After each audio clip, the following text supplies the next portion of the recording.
think for a lot of us, we treat joy too often like it's a reward, something we get to feel after the hard work is done. But what if waiting for joy till the end is not really what life is about? What if joy is the hard work?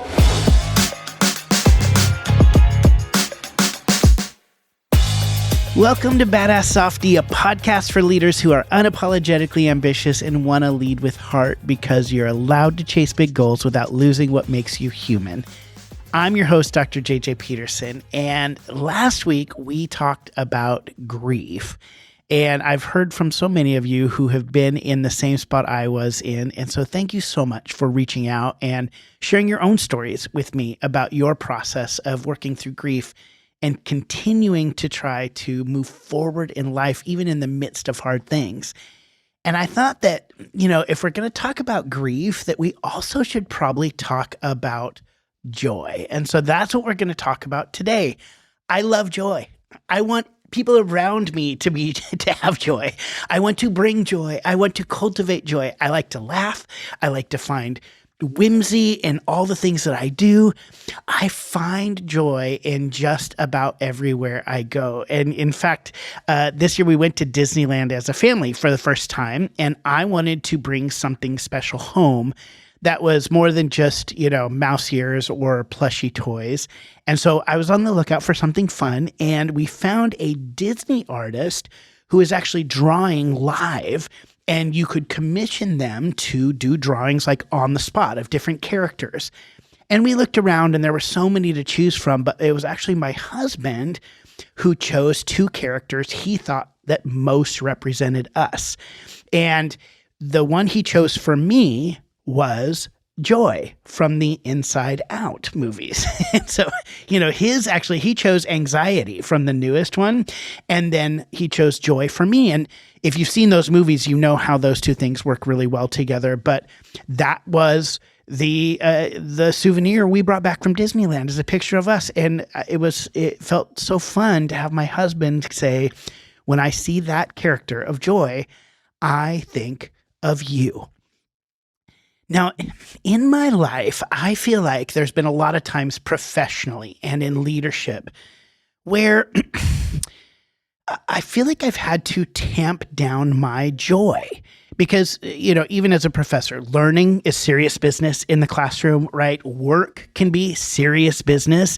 How many times have you in a leadership or business setting said or heard the words like, all right, everybody, let's get back to work, right? Like you were laughing and joking around or there's some whimsy going on. And then it's like, okay, no. Now let's get back to the work. I think for a lot of us, we treat joy too often like it's a reward, that's something we get to feel after the hard work is done, which is true. When you accomplish something, I think there's a lot of joy. But what if waiting for joy till the end is not really what life is about? But what if joy is the hard work?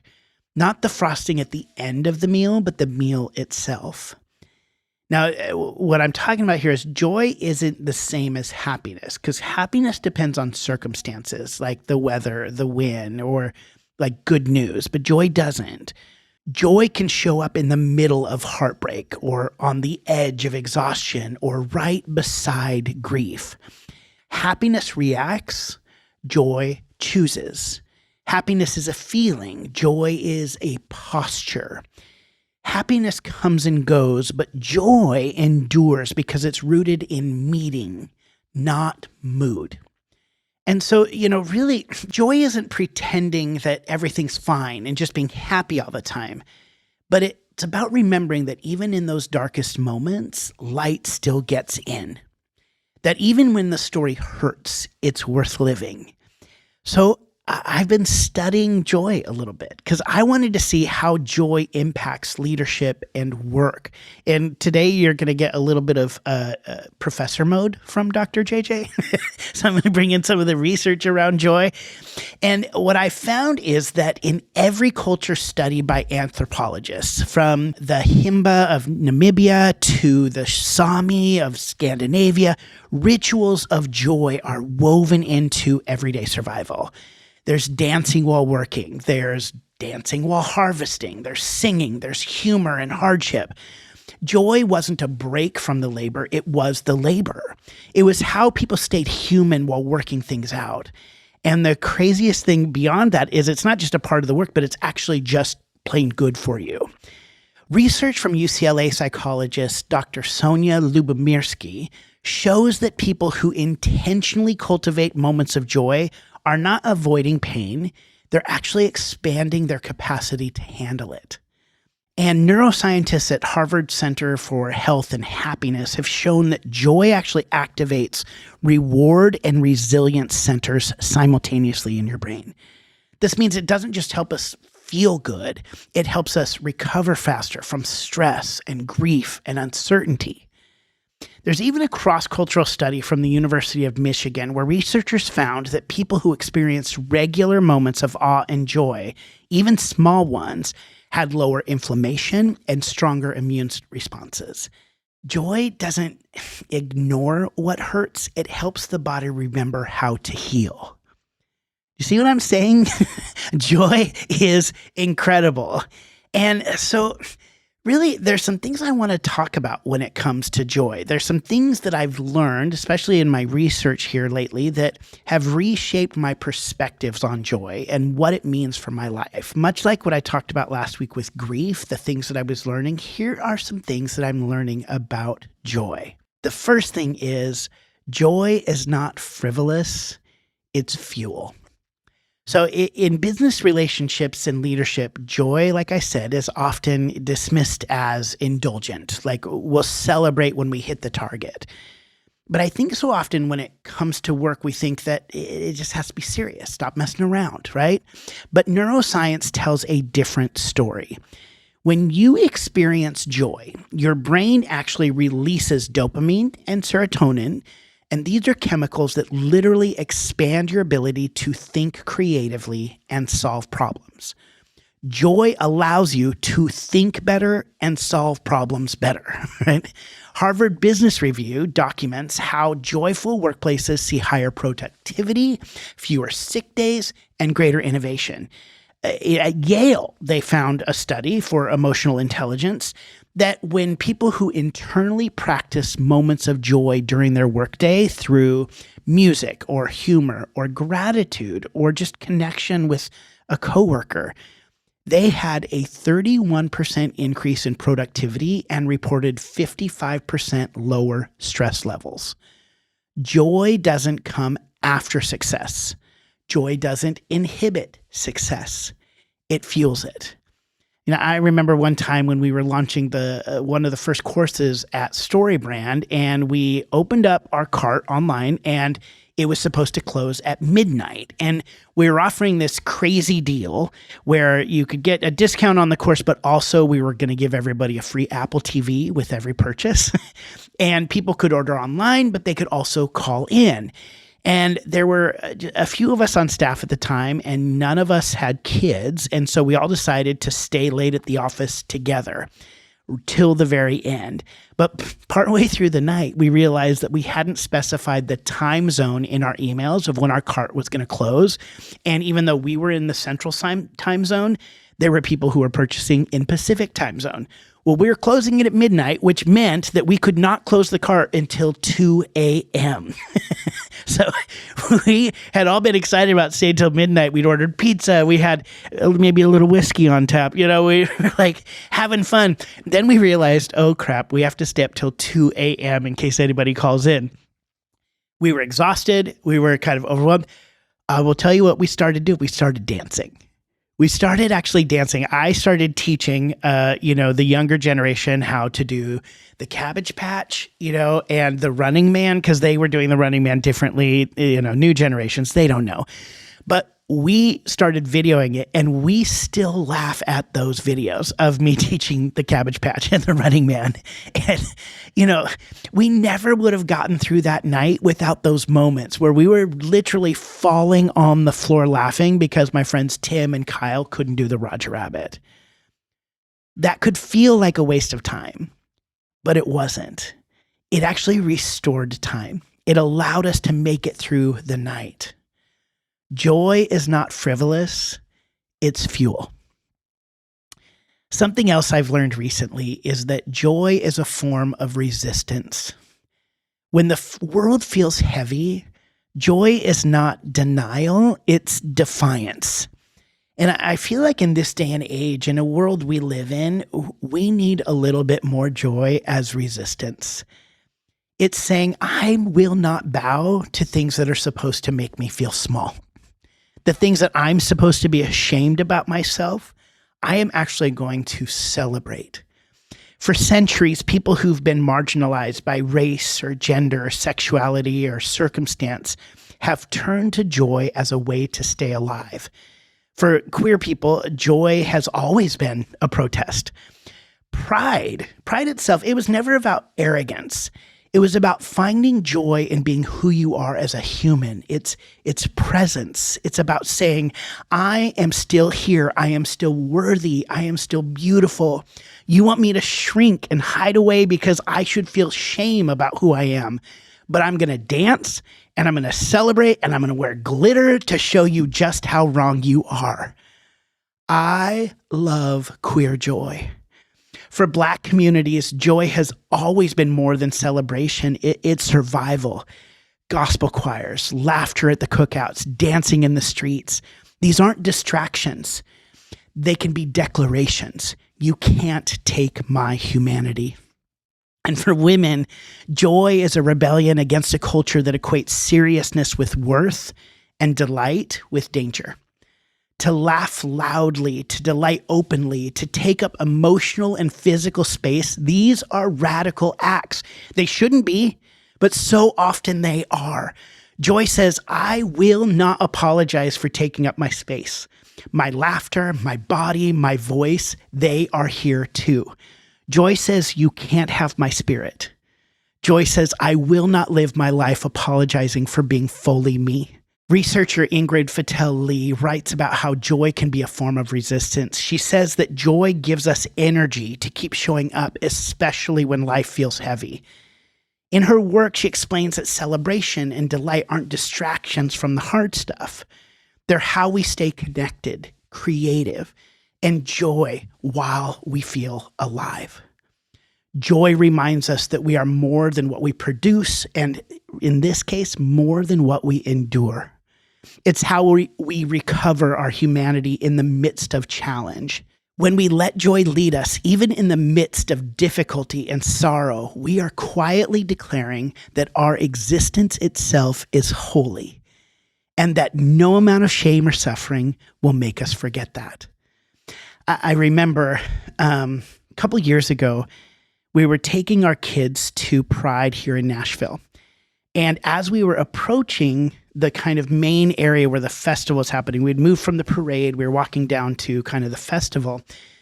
My husband stopped our family on the street, and we stopped in some shade because it was really hot there, and said to our kids, hey, when we get up there, there's probably going to be people that are yelling at us. And you need to know you don't need to be afraid of that. And I hadn't even thought about it. I had walked through protesters before, people who said very horrible things to me, but it didn't really affect me. I just kind of rolled off my back. But this was the first time I was taking my children through an environment where people were going to be yelling at them, and that can be really scary. Well, as we got closer, we walked through a line of people holding signs that were saying things very negative about who we were and how we were raising our children.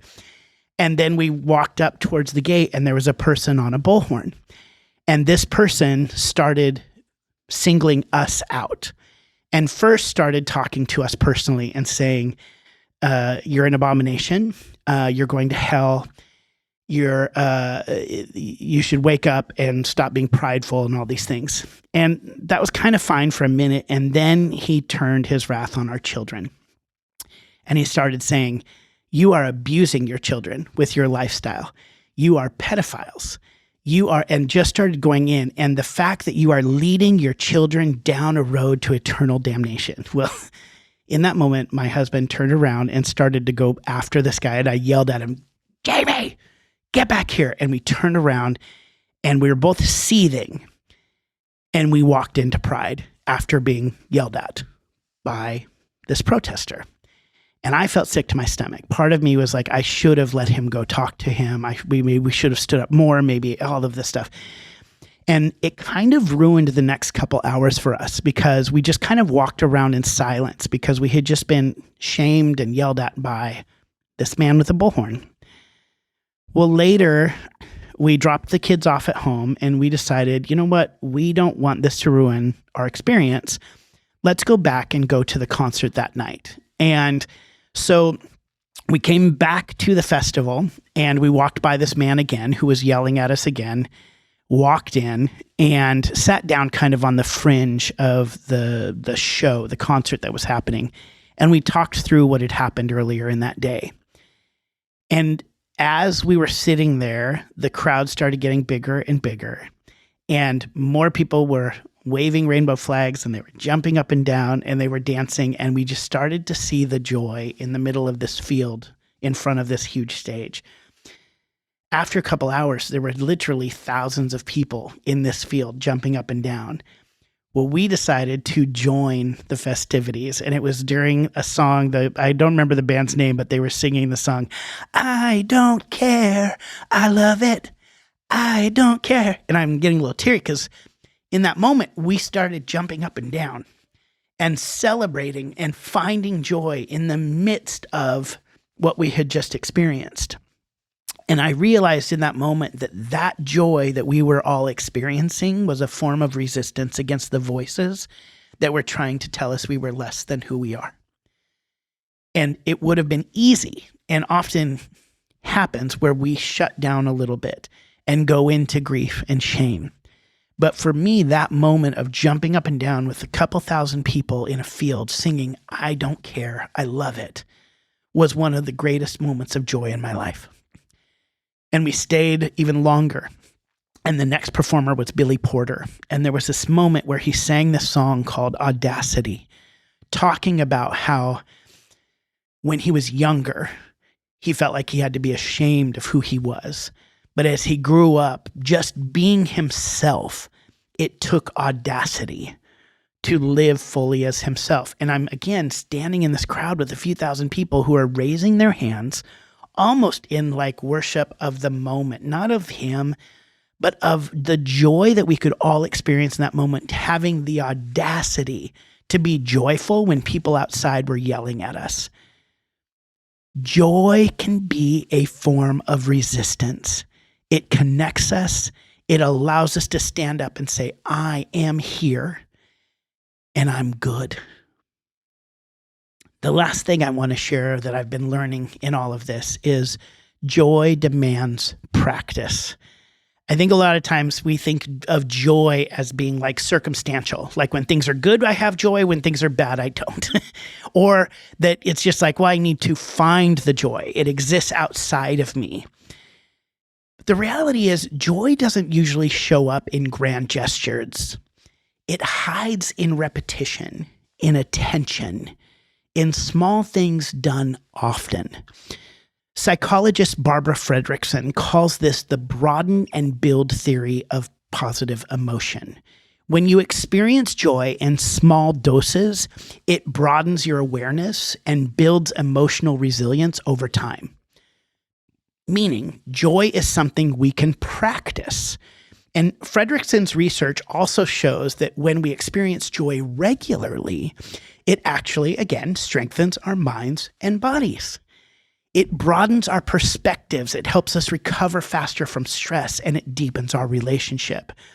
In one study, people who practiced noticing and recording moments of joy for a month became more resilient and more satisfied with their lives. That tells me that joy isn't just a luxury, it's a skill that's worth developing. That's the work. That's the work, is to find and honor and mark those moments of joy, to notice, to practice, to build. So I want to challenge us practically as we close out this podcast to cultivate more joy. Here's some real practical things you can do. At the end of each day or each week, I want you to just pause and say, what gave me delight? Where was a moment of joy? When did I laugh from my gut? And then outside of yourself, who or what helped me feel most alive? So where did I find joy? Where did I laugh? And then who helped me or what helped me feel most alive? When we begin writing that down, we start noticing joy a little bit more. We start turning our eyes towards it. We become more aware of it.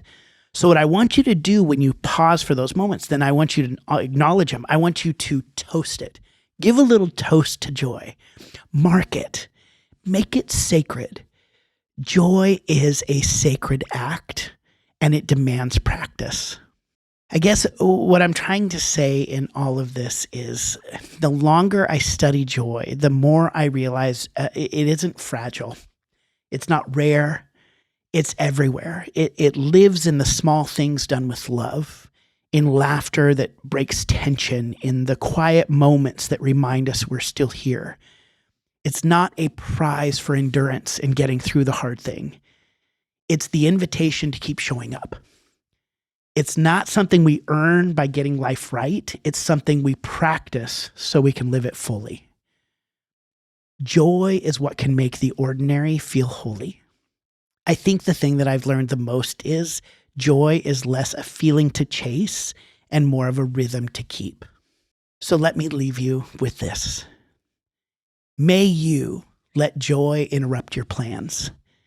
May you let joy be your teacher, your fuel, and your friend. May your joy be an act of quiet rebellion, a reminder that your spirit cannot be silenced. And may you never mistake joy for distraction, because joy is the work. Because we believe you can be both kind and ambitious, fun and driven, powerful and deeply human.